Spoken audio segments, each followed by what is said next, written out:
New Orleans Saints wide receiver Chris Olave is progressing quickly through concussion protocols. Could the New Orleans Saints actually have him back this weekend? And what would that mean for the team? We got all that and a little bit of lagniappe for you on today's episode of Locked On Saints. You are Locked On Saints, your daily New Orleans Saints podcast. Part of the Locked On Podcast Network, your team every day.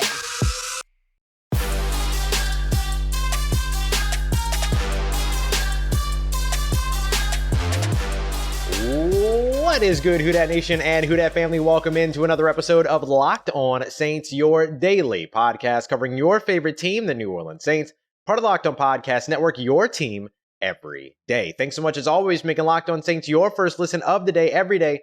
Don't forget that we're free and available on all podcast apps and on YouTube as well. And I'm your host, Ross Jackson, at Ross Jackson Nola on Twitter, your New Orleans Saints expert credential member of the media, CrescentCitySports.com, USA Today's Saints Wire, Tuesdays on Locked On NFL, and here with you every single Monday through Friday on Locked On Saints. And today's episode of Locked On Saints is brought to you by our friends over at LinkedIn.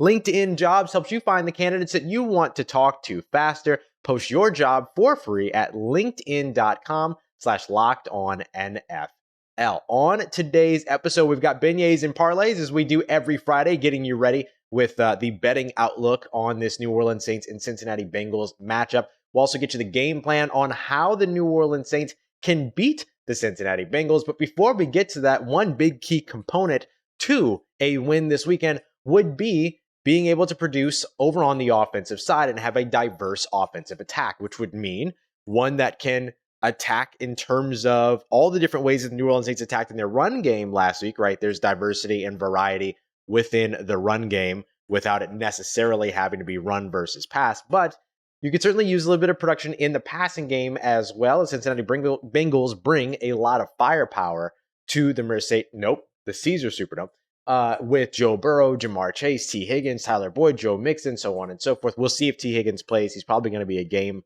time decision, but we know how this goes. Wide receivers play when it comes to the New Orleans Saints. So for the Saints, they'll need to figure out a way to get one of their wide receivers out on the field and productive this week. And it could happen with Chris Olave progressing very quickly through concussion protocols. According to Nick Underhill and several others that are reporting on it, the New Orleans Saints star sensation or rookie sensation isn't having any lingering impact or effects or anything like that, side effects or symptoms. That's the word I was looking for. He has already moved up to limited during Thursday's practice. So now we'll keep a close eye on him later on today during Friday's practice to see if he ends up taking another step forward there. If he ends up being limited again, or if he ends up being full on Friday, we could potentially see the former Ohio State Buckeye back out on the field for the New Orleans Saints. And that would be big, as he has been the Saints' leading receiver so far this season. And he has been the leading rookie wide receiver across the NFL as well. When looking over at the New Orleans Saints receiving numbers right now, he leads in receptions with 25. He leads in receiving yards with 389. And he's right there, firmly right behind Michael Thomas with 2 receiving touchdowns so far this season. The New Orleans Saints having only thrown 7 so far this year through their first 5 games going into their 6th matchup. So that's what Chris Olave brings you. He effectively brings you scoring potential on the offensive side. One of the things that we said early on in the season when we were looking at Chris Olave and sort of jumping into the number 1 spot when it came to Offensive Rookie of the Year was, yeah, great that he's getting all the yards, great that he's getting all these catches and targets, but he's got to be able to get into the end zone.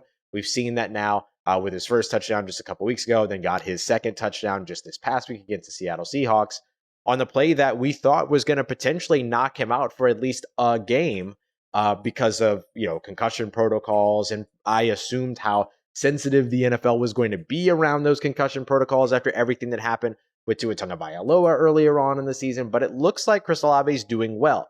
I saw him at practice on Thursday, watched him, and he moved around as he usually did, didn't have any type of nothing that looked like maybe he was losing orientation or that he was, taking it super easy or anything like that. He was limited, but that was the next step for him. So we'll see if he takes another step here during the Friday practice, because if so, that could mean that he'll be available on Sunday. The other thing that Chris Olave gives you is the opportunity to make sure that you are keeping the box light for Alvin Kamara and Taysom Hill in the run game. So it allows you to be able to continuously have somebody that can stretch the field for you, which keeps defenses from completely keying in on the run game. Because if you do, then all of a sudden Chris Olave is going to find those holes in the zone. He's one of the best in the NFL already at doing exactly that, has shown a massive propensity for just being like a veteran-minded wide receiver, going out there and finding sort of those soft cushions in between zones and taking advantage of those for receiving yards. So we're seeing what it is that Chris Olave can already bring this team. We've seen it so far all throughout the season. So in a week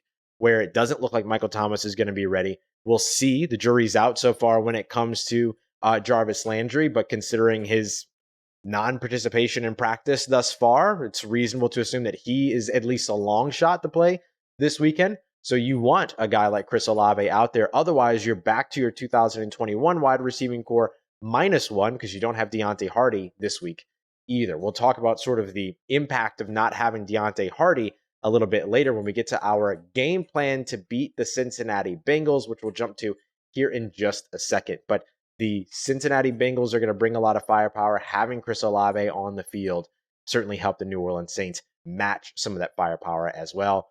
Y'all, we don't even know who's playing quarterback right now for this week. Jameis Winston's been back at practice over the course of the past couple of days, but it looks like it could still be Andy Dalton as Jameis is kind of just taking steps forward in his process and his progress. And so regardless of who the quarterback is, you're going to have weapons out there. And Chris Olave might be the best weapon that the Saints will have available, could have available this weekend in the passing game. So fingers crossed, we'll see exactly how that ends up impacting or how he ends up taking his steps forward and therefore can impact this weekend's game.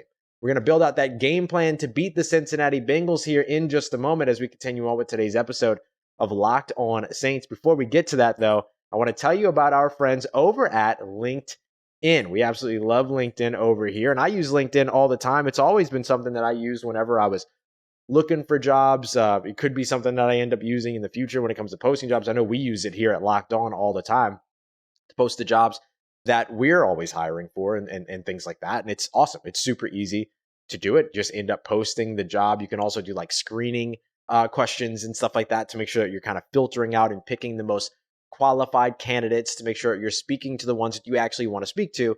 And then you also have things like the purple hiring bar or border that you can put up on your profile picture to kind of raise awareness that you're looking to hire, all of these other things. So it's really cool. LinkedIn just makes it super easy. If you're a small business that's looking to hire and expand your team, LinkedIn makes sure that you find the best possible candidates to get it done. That's why small businesses have voted LinkedIn #1 in delivering quality hires versus leading competitors. So check them out. LinkedIn Jobs can help you find your qualified candidates that you want to talk to faster. Post your job for free at linkedin.com/lockedonnfl. That's linkedin.com/lockedonnfl. Post your job for free. Terms and conditions apply. All right, family, continuing on with today's episode of Locked On Saints. Thanks again, as always, for making us your first listen of the day every day. It's Friday. That means that NFL Key Predictions is out over on the Locked On NFL podcast and Locked On NFL YouTube page. Our Locked On local experts bringing you everything that you need to know about the 5 biggest matchups of the week, including Sunday Night Football and Monday Night Football, and all the betting advice that you need from the industry leaders over at Bet Online. You can find NFL Key Predictions every Friday on the Locked On NFL podcast and the Locked On NFL YouTube page. If the New Orleans Saints do these 5 things, they will win this weekend against the Cincinnati Bengals. It's going to be tough, but there's a list here, and if they can get maybe even 4 of these 5 things right, they have a better chance than what I am giving them going into this weekend's matchup. The first thing, #1, first and foremost, has to be getting pressure with your front 4 and letting Joe Burrow know that you're there. You have to be able to put hands on Joe Burrow. You have to remind him that you're there. You got to be able to get the pressure on him. You got to get the pressure up in the interior, right up in his face as well. Cam Jordan's been outstanding over the course of these past couple of games. You want to keep that going. Marcus Davenport's been very good over these last couple of games. Hasn't been getting to the quarterback with the ball in his hands, but he's been getting the pressure, right? He's been getting the pressure. And so you want to see them continue to build all that up. And if they can do that with the front 4, the New Orleans Saints defensive line, then that frees up the rest of the back 7 to drop back into coverage. One of the things the Cincinnati Bengals offense, has struggled against are the split safety looks downfield to where you have a cover 2 or you have 2 safeties deep, cover 4 to where maybe you have the 2 safeties deep, but then the 2 corners deep over on the outside. cover 6 where you're playing cover 4 on one side, cover 2 on the other. However it is that you're looking at it, those split safety looks are the ones that have created a lot of trouble for the Cincinnati Bengals offense. You're basically as a defense saying, we're taking away the pass. That's what we're dedicated to. Our safeties are playing far away from the line of scrimmage. You're not going to be able to throw the ball on us. We dare you to beat us with your running backs. And so that's another reason why the Saints have to be able to win with their front four, because they're going to be needed as run stoppers in this one as well. They can do that and take away the big plays, which they allowed 6 over 32 last week against the Seattle Seahawks. They'll be in better shape. Disrupt the timing while you're on defense as well. So even in those situations where maybe you're not playing those split safety looks, but you're getting into the grill of those wide receivers, knock them off their spot, off the line of scrimmage, disrupt the timing, take away what it is that Joe Burrow wants to do, which is get into rhythm. Joe Burrow said the other day that he doesn't believe that the big plays generally come as much as people expect in the NFL, so he's a little bit quicker than other quarterbacks to throw to his check down. We asked Chris Richard about that yesterday on Thursday. Chris Richard basically said, yep, and we got to keep him making that decision. So look for the New Orleans Saints defense to do that, disrupt some timing, and then make sure that they're taking sort of those, giving Cincinnati those short passes. You can have those all you want, but we're not going to let you take the top off. That's got to be the attitude of that New Orleans Saints defense. Number 3, this goes over to the offensive side. Establish the run game with Alvin Kamara. You could establish it with Taysom Hill as well, but most importantly, establish the run game with Alvin Kamara. And just as a reminder, when we speak about the run game with the New Orleans Saints, we're also talking about that short passing game as well. So getting guys involved, getting Alvin Kamara involved in the screen passes, the quick passes, in the flats, all of those. Try to get him involved in as many different ways as you can and keep the variety going. The New Orleans Saints ran once for 7 yards in 10 personnel. That's 4 wide receiver sets last week. But outside of that, 7 times in 11 personnel, 1 tight end, 1 running back on the field.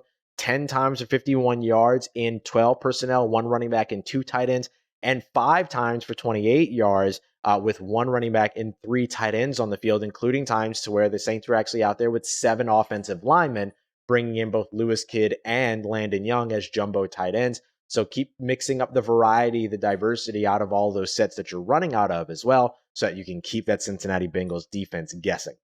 Number 4, scored touchdowns in the second half. This hasn't been an issue for the New Orleans Saints so far, but the Cincinnati Bengals haven't allowed a touchdown in the second half so far this season. They've allowed field goals. They've lost on 3 of them, but they have not allowed a touchdown in the second half so far this season. They're tempting fate putting it out on Twitter the way that the official Cincinnati Bengals account did, but hey, that's something that the Cincinnati Bengals defense will want to hang its laurels on for sure. Don't give them that. And if you're able to start to score some of those points in the second half while also keeping Cincinnati struggling on offense as they have been earlier on in the season. So if you're doing those first 2 things, keys 1 and 2, if you will, and then you're able to follow it up by putting some more points on the board by scoring touchdowns in the second half, which is kind of just continuing to do what you do as a New Orleans Saints team, that puts you in a good situation as well. And then finally, number 5 here, this goes to special teams. Flip the field on special teams. The New Orleans Saints 29th in the NFL when it comes to average starting field position at only 25.1 yards. That's basically starting with a touchback. That's slightly better, 0.1 yard better than starting with a touchback. Simultaneously, though, and probably more concerning, they're the NFL's worst when it comes to their opposition's average starting field position, with their opposition, the opposing team, starting on an average at their own 32-yard line. So well ahead of that 20-yard, 25-yard start that you want to be gathering for your opposing team. So if you want to flip the field, you got to get a little bit more stout on coverage, but you've also got to have better returns. We saw the return game take a step up last week when Taysom Hill got his opportunity there after Deontay Hardy went out with what has been described as a significant turf toe injury. So more on that throughout the week. But looks like Rashid Shaheed, the wide receiver and return specialist, who has an outstanding resume as a collegiate returner out of Weber State, is probably going to get the call up from the practice squad, and he'll get an opportunity to finally get to put on display what it is that he does. I love what this kid does on the field. His attitude off the field is awesome as well. Rashid Shaheed is just great. So I hope that everything pans out for him the moment that he gets out there, because the Saints can use that boost. He certainly deserves it. He's just a really, really good dude. And then this would give the New Orleans Saints that big boost that they need, not only specifically in this game, but particularly throughout the rest of the season. And remember, Deontay Hardy's not on contract next season, and I don't know if he's going to be back in the building. And if he's not, a guy like Rashid Shaheed showing right now that he can be that return specialist that he was, maybe not the same one that he was in college, FCS leader all time in return touchdowns with 7. Doesn't need to be that guy. Doesn't need to return 7 in a season. Doesn't even need to return 7 over the course of the next 4 years. Just as long as he's getting the New Orleans Saints in better starting field position and holding on to the ball and not fumbling, he'll be a massive improvement from what the New Orleans Saints have seen in the return game thus far.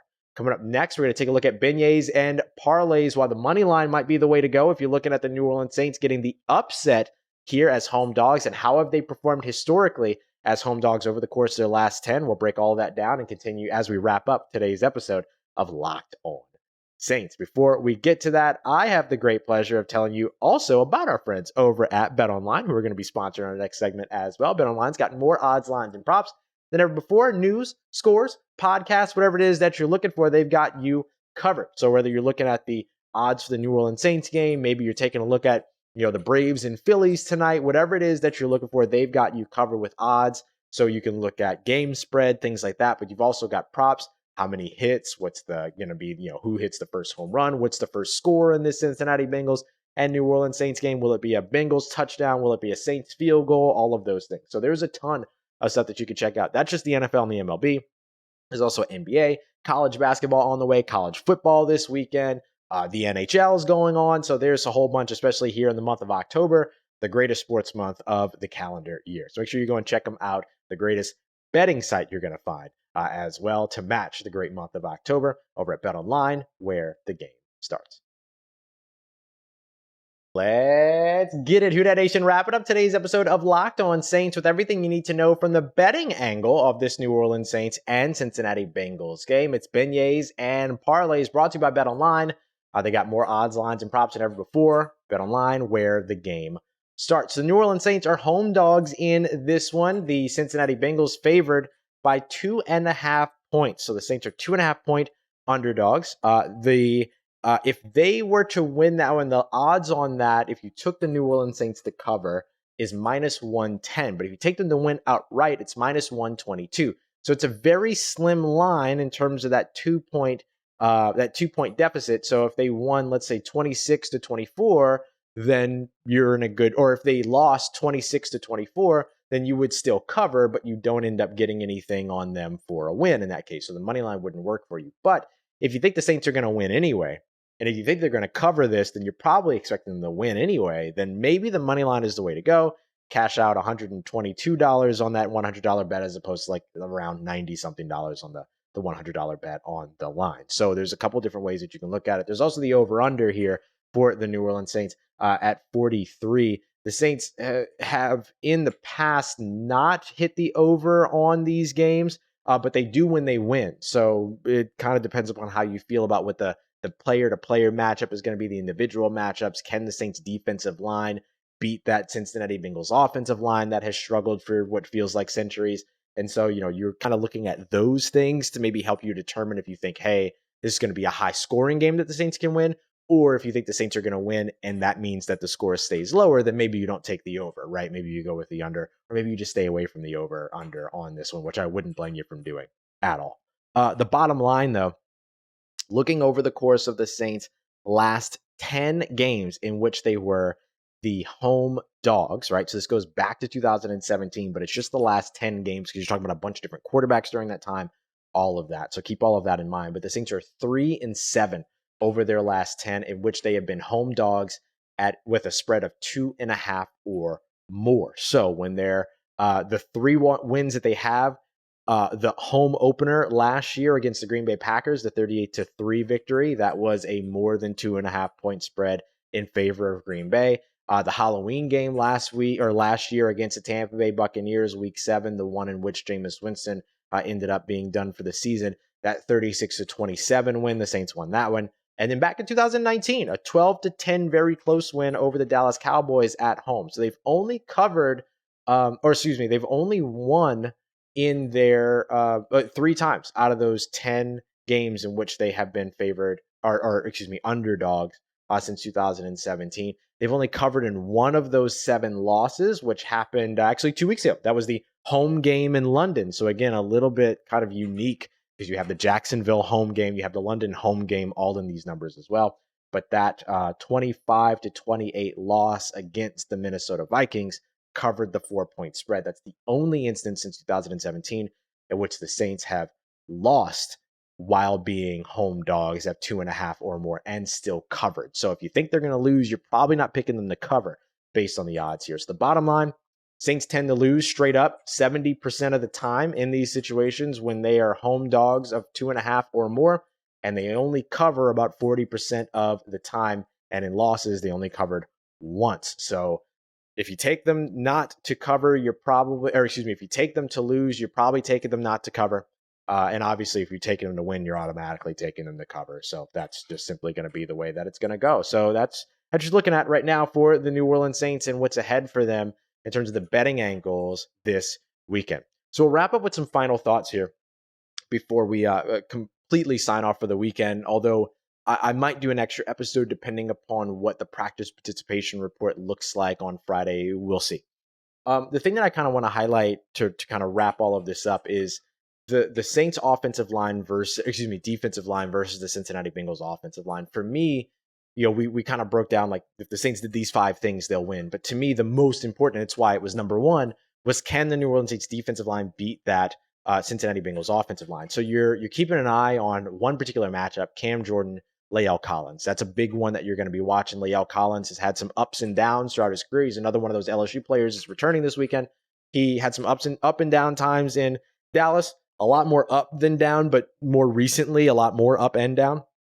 And he's been, okay in the Cincinnati Bengals system and what it is that they ask of their offensive line. So that's going to be a big matchup to watch. If Cam Jordan is dominating that matchup, that's huge for the New Orleans Saints. The other thing to watch is going to be Jonah Williams.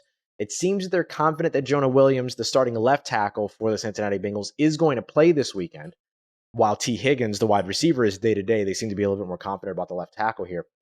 But even if he plays, is he hampered? Is he nursing that injury? Is he concerned about that injury? Is he, is there any type of discernible thing that he's nursing out of all that? Because if so, Marcus Davenport's going to run right through him.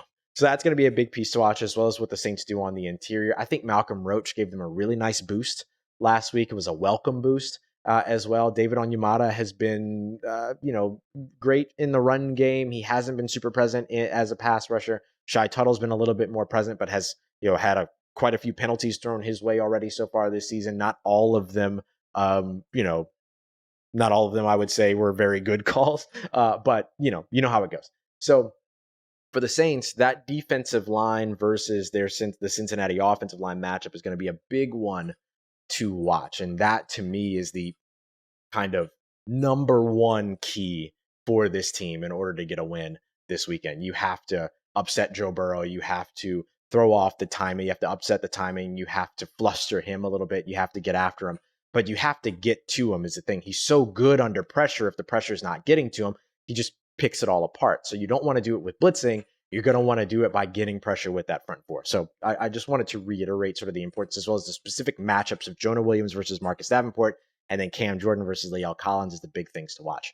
If the Saints without Marshawn Lattimore, then obviously the microscope kind of zooms in a little bit more, or I guess I should say, yeah, I'll say that microscope kind of zooms in a little bit more on like Paulson Adebo and Bradley Roby and how those corners match up over on the outside.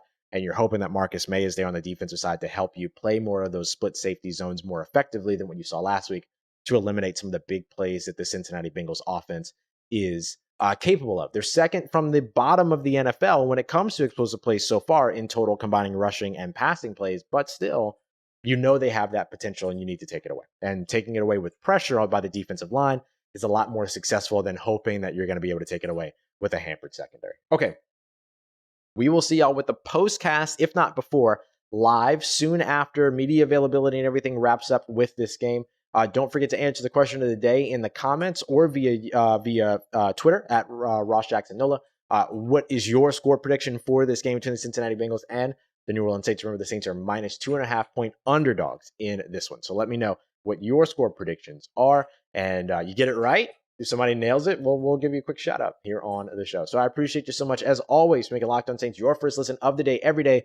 For your second listen, make sure you go and check out that Peacock and Williamson NFL show. Make sure you're getting all of your NFL analysis every single Monday through Friday, less than 30 minutes, wherever you get your podcasts and on YouTube as well. I appreciate you as always, making me a part of your day, part of your routine. As always, if you see me, say hi, and thank you very much for saying yes to me and the show. You need anything else around these episodes, around your New Orleans Saints, make sure you're following on Twitter at Ross Jackson, NOLA. Hit me up. Let me know how the family's doing. Let me know how you're living. Let me know how your mom and them. And trust you, that nation.